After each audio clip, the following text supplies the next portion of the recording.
Welcome, and I'm Steve Bassett, last I checked, and I'll be moderating the disclosure panel. All right, so introductions. This individual is a legend. What can I say? This individual has more Lifetime Achievement Awards than cats have lives.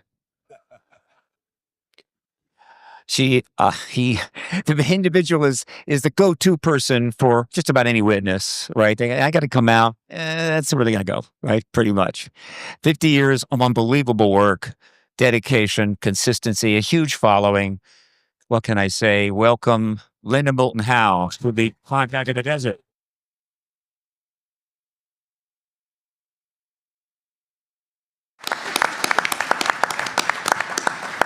This panelist is not yet a legend, working on it, kind of getting there, right? A couple more years. I may go there. We'll see. Hardest working researcher probably in the field, one of the hardest working, publishing many books, help so many other people to get their issues out, get their information out. It's really... Other than the fact that he never got his PhD, which really irritates me because I told him years ago, get that puppy. It's going to be gold. However, he's going to get some honorary PhDs, and two of those is the equivalent of an actual real one. So pretty soon I'm going to call him Dr. Who. Welcome, Richard Dolan, the Contact in the Desert.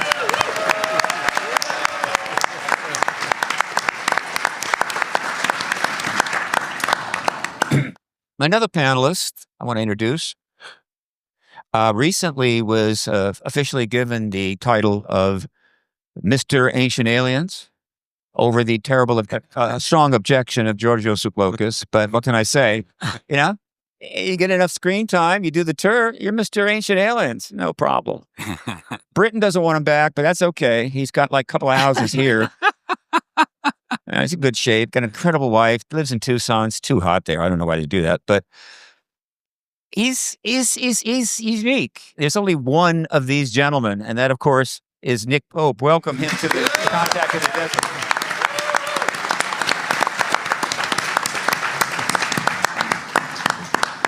Now, our next panelist is no disrespect, Linda, is a legend with oak leaf clusters. We're talking unbelievable.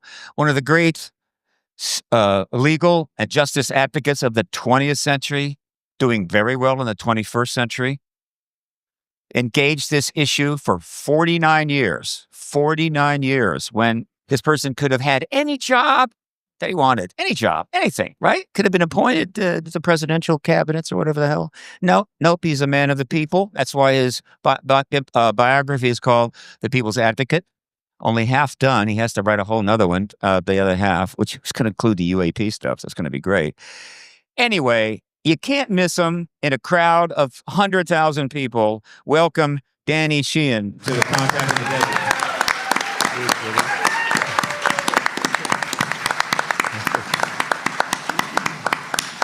I forgot to mention that if you kind of look at him just straight on, it looks like he's about to be sucked into a black hole, like Matthew McConaughey. That would be cool, right? That would definitely get some views. All right, now, next, representing the world of entertainment and film is a hardworking, prolific content creator, director, producer, writer, actor, pre-production, post-production, the total package. One of his films,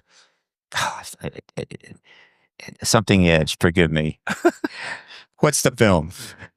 It's called Close Encounter. No. Arrival. No.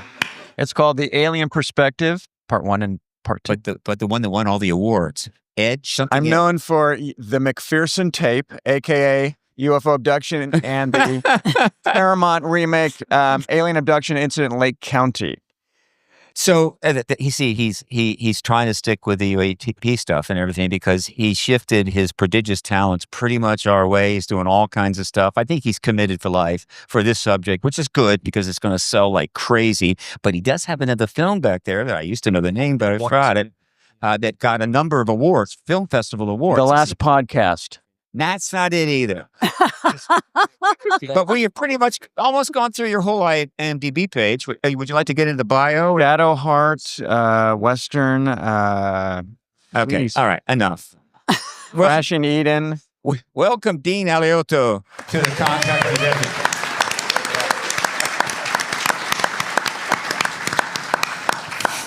And now, with very humbly and with great respect, I introduce the next panelist, who is now practically a god among men. I call him the Awesome Aussie. And not just because he's like hugely tall and hugely massive, but because of his extraordinary impact on this issue. Why? Because the print journalist started to happen, and we got some great print journalism, of course, Leslie Kean and Ralph Blumenthal, Micah Hanks, and a number of others, right? So we got some great print coverage, but we were missing that superstar in the media section, the news, the TV, that kind of stuff. We didn't have one. Couldn't find one. In spite of the tariffs, we were able to import one from Australia. His career, just read the bio. My God, the only thing he hasn't gotten is a Pulitzer Prize. But he could. I think you can if you're working for an American news entity. He's breaking stories, broke the story, I believe, in the last 7 years, which is, of course, the David Grush, along with Ralph Blumenthal and Leslie Kean. That interview took place live. We were watching it in the hotel, June 5th. A huge moment. Danny Sheehan and Richard got up on the stage and others, and we asked questions. We were live. It was fantastic. And of course, that was delivered to us by this gentleman with David Grush. And so I welcome Ross Coulthart.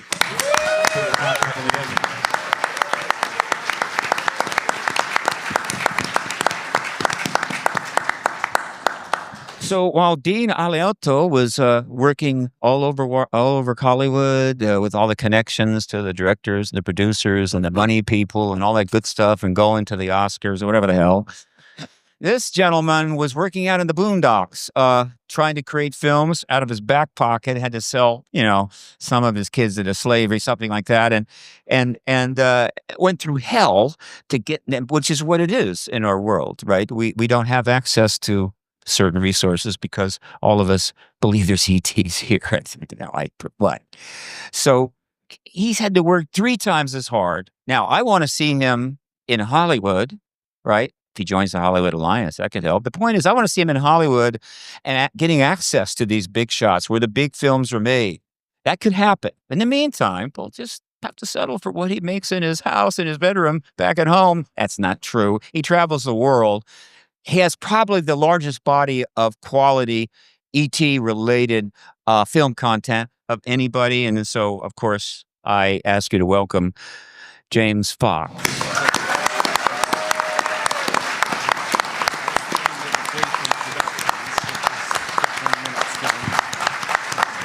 So before we begin, I have to clear some things up. I'm not going to, no more jokes. Not true. Disclosures. It's tricky. And this is the way I can present it, so I think it'll help some of you in terms of how you formulate your questions. Disclosure really came into play and attached to this issue in the early 90s because the estimable Stephen Greer, Dr. Greer, created the Disclosure Project as one of his lead projects to get the issue out. And they were doing briefings and a lot of work, tremendous amount of work, including the May 9th press conference in 2001. And so the Disclosure Project, it's in play. But unless he corrects me, I hope he doesn't, unless he corrects me, it's referring to the revealing process, the Disclosure Project, the project to reveal information to you. And that's perfectly fine. It's great. So it's in play. But in the early aughts, around 2001, because I had nothing better to do, I was sitting there contemplating activism and everything else. And I realized that the field of ufology, whatever you want to call it, for almost all those 70, 60 some years, really didn't have a precise target. It was like people that want world peace. What's the activist goal? World peace. Didn't have a precise, definable, reachable target. It was all research, prove. And I had come down to D.C. and a registered lobbyist, and I'm starting thinking more and more about politics. And I said, wait a minute, we've got to have a goal at the end of this activist movement that people can see and understand and help us get there. And so I said, why use another word? Let's go with disclosure, but let's put a capital D on it. And so what does disclosure that I refer to almost always with a capital D mean? It means, as most of you know, a formal confirmation of the presence of these, whatever the hell they are, by the heads of state of nations, almost certainly starting with a single head of state. All right?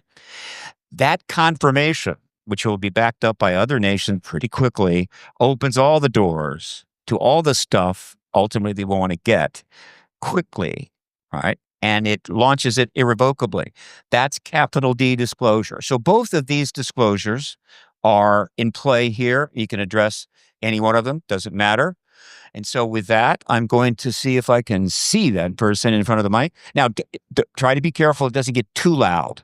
Fire. Hi, my name is Fritz, and I'm honored to be addressing this panel. Thank you.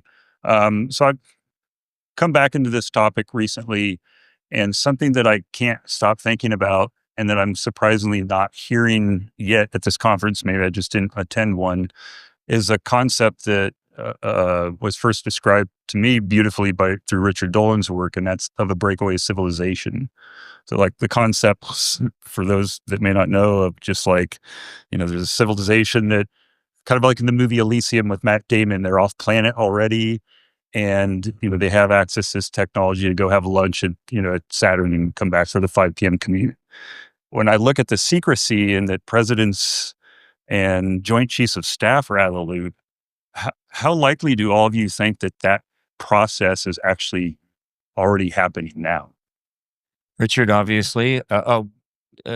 Sure. Linda, go first. Absolutely.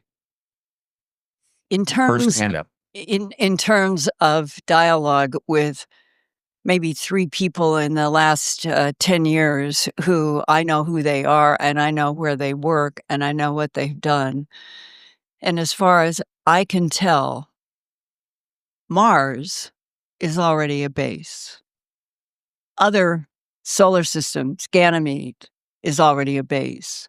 And that part of the disconnect right now on this planet is that as we are finally being open to that the Earth is not the only dot in this entire universe with life, is that I am learning from people who have nothing to gain. They don't want to be known, but they want me to know what they are doing that would be in the category that the United States is already well developing in more than one astronomical body. And we do have very, very skilled, intelligent help. People who don't want to consider that, I'm just saying this is the truth. Richard, that sounds like a breakaway civilization. Yeah, well, that does. I'll just, for some who know or don't know, so I coined that phrase back in, I think, 2009, after it was a purely theoretical idea on my part. And long story short, I just assumed if you have enough security classification on something like Roswell technology or any kind of other alien tech or ideas, that technology would remain classified and the science on that would not stop, of course. And we would, on the outside, be prevented from delving into that, and they would just keep racing away, develop their own off-world vehicles, and go on encountering a brand new cosmology. So basically a separate civilization that is broken away from ours, living in the classified world. Right. You could be part of the breakaway civilization, punch the clock, go there, then punch the clock, come home, kiss your spouse, and they don't know anything about it. So that could be it too. Now, is it true? And I really appreciate what Linda just said, and this could be true. I remember talking with James Goodall, who's himself a legend, great aerospace journalist, who absolutely is convinced that we have the ability to go interstellar right now. I don't know. I can't say that I think I know these are true or not true, but I would say, a lot of us in the history of UFO research, we have this tendency to be almost hyper conservative, crazy as it sounds, because we're out there in the fringe. And we know the slings and arrows are already coming at us. And so we don't want any of the crazy people making it look even worse. This is why UFO researchers for decades would not even talk about abductions or retrievals of exotic craft. That was too crazy. We have to remember that even though we don't have confirmed proof of things like bases on Mars or the moon or what have you, but many of us have been hearing this for years and years, and it becomes difficult to dismiss it. I guess what I would say is that rather than being afraid of sounding kind of crazy, we have to recognize this is a reality that is so far beyond anything that we are used to. That we're talking about not just UAP. What a shallow term to describe this whole reality. We're talking about an intelligence that is vastly beyond our own, that is interacting with us, probably has permanent installations on this world and elsewhere. This is heavy duty, and they're living beings. They're not just craft. So it's a lot for us to take in. It's a major shake to our reality. And if we're making a mistake, it's probably not by being too crazy. It is probably by being too conservative. And I do think that in balance, there is a more than 50% likelihood of a genuine breakaway civilization of some sort. I don't know how advanced it truly is, but it seems to me insane to think that there isn't, to be honest, given the amount of money that could have been siphoned off to go in there for many, many years. We know that there's been anti-grav research going back to the 1950s at a minimum. We know this. Michael Schratt just arrived here. I love Michael. He's a great researcher. He's been looking into cases going back to the 1960s, probably 50s, of American and human reverse engineered craft. Okay, so yes, I think it's very likely that there's something of that sort, but it's very difficult to get our hands on it. It's very difficult. Yeah, I agree with everything. And I have a very interesting interaction with a physicist. I know who he is. I know where some of the labs he's worked in underground. And in 2014, he approached me in a conference in a very noisy place. And he said, as long as there's noise around us, I just want to tell you some information. And it was about the fact that at that time, at that conference, he was working at S4 underground at Edwards Air Force Base. And his challenge was to deal with a concept that was beginning to be of great concern to the United States government, micronova on the sun, beginning somewhere around the year 2030. This was information presented to me by the physicists face to face in 2014. We're at 2025.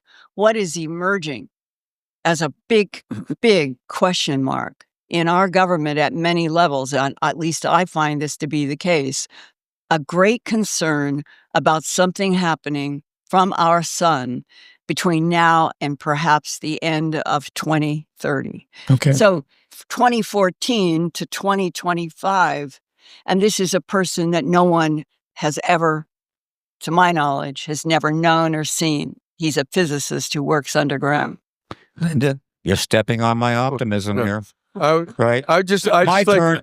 Sir, no, wait, you gotta Stevie, I just like to ask Ross about the issue of this, off-world potential technology and stuff. That it seems that you're in a position of a lot of the people that I know that might have heard something that's at all credible about this. I've heard that these discussions going on, they've been tainted by people like Corey Goode and Wilcock and the others. But have you heard any kind of thing that you viewed all to be credible about that extensive a program? I can't say for sure that I've heard definitive allegations that there is this so-called secret space program.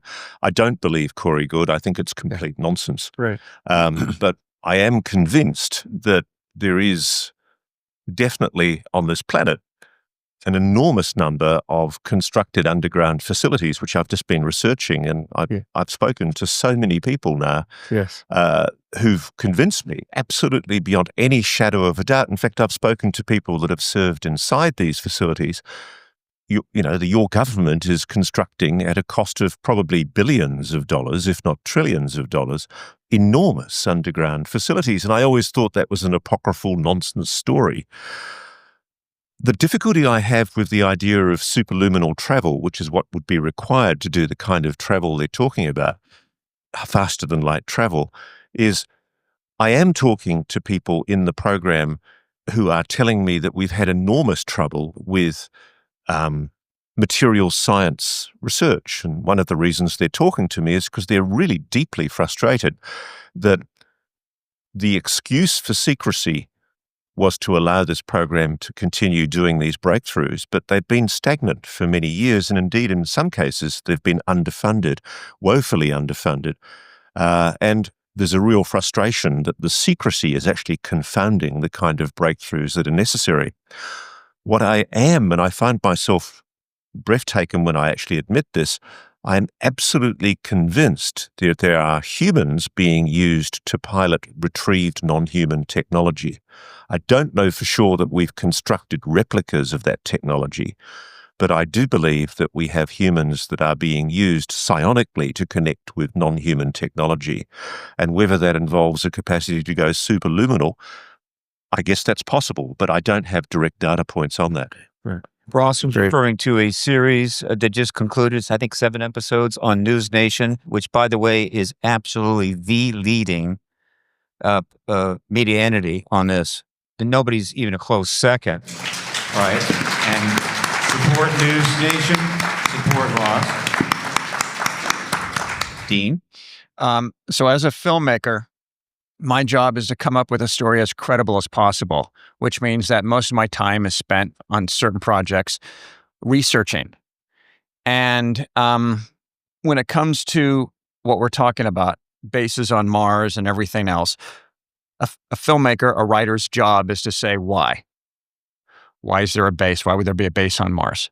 Why would there be a base on the dark side of the moon? The underground bases, a lot of it you can trace to, when it started. And there was someone who really perpetuated that, who last night I showed footage, showed actually a photograph that debunked him. First time ever, and the picture had been around, and there's a whole story behind why it wasn't shown. And it wasn't because, oh, look, a gotcha moment. It was because there are enough credible cases and clues that we should be following, and we get sidetracked. And some of that sidetracking is like Richard Doty, not a fan of, who does this stuff, and it's all intentional. And so it ends up being this misdirect, and we don't have time for that crap. We're trying to get to the answers. And so anytime you go to these conventions or you're out, and people will come up. I was talking to Travis Walton, and he says, I'm kind of tired of people that come up to me and they go, oh, they're ours, or they're this or that, and they've got the answers. I think the truth is that they are controlling the agenda, if you will. And there's definitely evidence that there has been stuff that has, it sounds like, crashed here, been left here, and we've gotten our hands on it. It's what's going on with that, and what could be done in a way that is hostile and exaggerating our situation with conflict in the world that I'm mostly passionate about and I'm developing projects about. But these guys will all tell you tales of people coming up. And so the tough part for Ross especially is you get these people coming up and it's like, we have to filter all this stuff. And so by the time we're actually presenting it to you, we've kind of gone through our own kind of, oh my God, I want this to be true, but is it? And it's very, very tough to validate this stuff and to prove it and to drop it down and go, boom, this is it. And so as Mr. Sheehan will tell you, can it hold up in court? Will it hold up in court? That's the metric that he uses for everything. So anyway. All right, thank you. I think we'll take another question, sir. Thank you so much. Next. Thank you, guys. And that's a great panel you got up there. My question is just that I've been so frustrated with disclosure because since 2 years ago, since David Rush came out, we've had so many whistleblowers come out and it has not moved like the public at all. And the media, other than Ross and News Nation, doesn't even want to cover it. So my question is, how many more whistleblowers do we need to get disclosure? I mean, we've had Jake Barber, Carl Nell, Jason Sands, Michael Herrera, the list goes on and on in the last 2 years, but none of my friends believe it, like when are we going to get disclosure? What's it going to take? How many whistleblowers? Is it going to take something else other than whistleblowers to get the public to that place? I like your energy, sir. You make a fine activist. Call me. I'd love to just have a quick response to that, because I remember seeing lots of comments online about the current pace of, call it disclosure or whatever you like. And I'm thinking to myself, okay, I've been doing this over 30 years. We've had 3 congressional hearings, public, open congressional hearings, where you've had these individuals, particularly the last 2, claim that we have a crash retrieval program under oath to a bipartisan group of lawmakers. That's incredible. Like, the pace is going so quickly. I remember when I finished The Phenomenon, I had a crash retrieval case, an alleged crash retrieval case that I was covering in The Phenomenon called Virginia. I ended up cutting the whole thing out because I just couldn't find space for it. So I finished the Phenomenon, and I stopped sort of, because I think the current film, the program, is sort of an extension of it's sort of part 2 of the Phenomenon. But I stopped and I focused on Moment of Contact, which is that alleged crash back in Brazil. And it was all super focused, just under 2 years. And by that time I'd finished the film, so much had happened, legislation being written behind closed doors. They're meeting with firsthand witnesses. They had the first congressional hearing with Andre Carson. Then they had David Grush. And then, so I just say that, like, we're not running a 100-yard dash. This is a marathon. And just to be patient, things are actually happening incredibly fast right now. But this is the biggest story, if true, in the history of mankind. So let's just be patient and let it come out. Says a much younger man than I. Okay, yeah, let's be patient. Steve, can I jump in on that? I just want to add one thing. That was a great question. 15 years ago, I co-authored what is still the only full book-length treatment on disclosure. How can it happen? And if it does, how would it rock our world? My co-author, Bryce Zabel, has been here. I'm not sure if he's here today. And, when we wrote that, it was a different world. It was 2010 was a completely different universe, it feels like. And we really I believed that what would it take to just start the avalanche? That was really kind of what we were thinking. We settled on like a major sighting that could be undeniable. And there's actually been a number of very good sightings since then. That hasn't done it. But we were also thinking maybe like a major leak from an insider. Had we known about David Grush or Lou Elizondo or any of these other recent ones who've come out, I think that we both would have thought, oh, yeah, that's probably going to do it. It'll start the avalanche. But here we are. And as you point out, it has not happened. Not at all. And in fact, you really see, you look at the post-2017 coverage of everything following the revelation of ATIP and the Tic Tac encounter and all of that.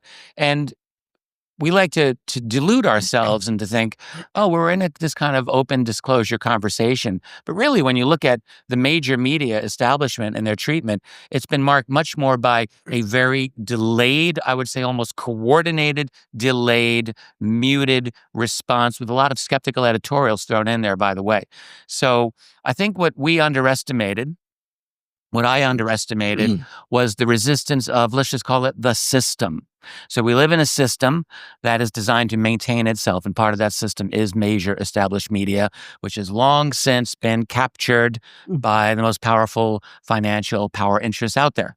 We used to have watchdog journalists and all of that. They're still out there. We've got Ross and there's others. Some of the podcasters who've been here. This woman right here, Linda Moulton Howe, and a lot of other folks. But those individuals, powerful, independent, are still not establishment voices, and we're not, collectively moving that needle. So I think we underestimated the resistance of this system, which, let's just be fair, this is the most disruptive topic that I can imagine. There's a lot at stake. And so I think maybe we were a bit naive, or I was naive in the old days to think something big would just force the system. Like the people would speak up and the people would care. But no, we're a lot more easily manipulated. You know, we've had Edward Bernays 100 years ago creating the science of public relations, and they've gone exponential since then. So we have to be careful. We're easily manipulated. I say we collectively. And it's tough. But I agree with James as well, James Fox, who said, look, this is a long haul. Let's just keep on going. We'll plug away. I'm allowed 1 hour of optimism per week, and I'm still on it. So I'm going to say we could have it. You don't know optimism, Richard. Come on. Come on. Really, please. Come on. I am impressed with the intensity of these questions. There's a whole lot of activists in this room. Okay. Some of you may have been activists back in the 60s, the anti-war. You've all maybe need to go back there again. This is a good time for this. But one thing you need to know, it's very important. This activist movement, which is 78 years on and very recently intense, has never had a single act of violence involved by any of you or our colleagues. Never happened. Not a single act of violence. It's an extraordinary accomplishment.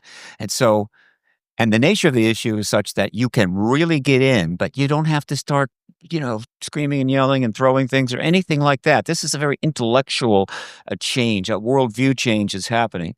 So it's one of the coolest movements to ever jump into. We're talking ETs here. The anti-war movement was brutal.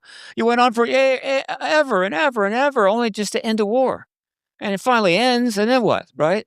This is a movement that opens up to another world, another post-disclosure world. It will go on for the rest of your lives. Thank you for coming.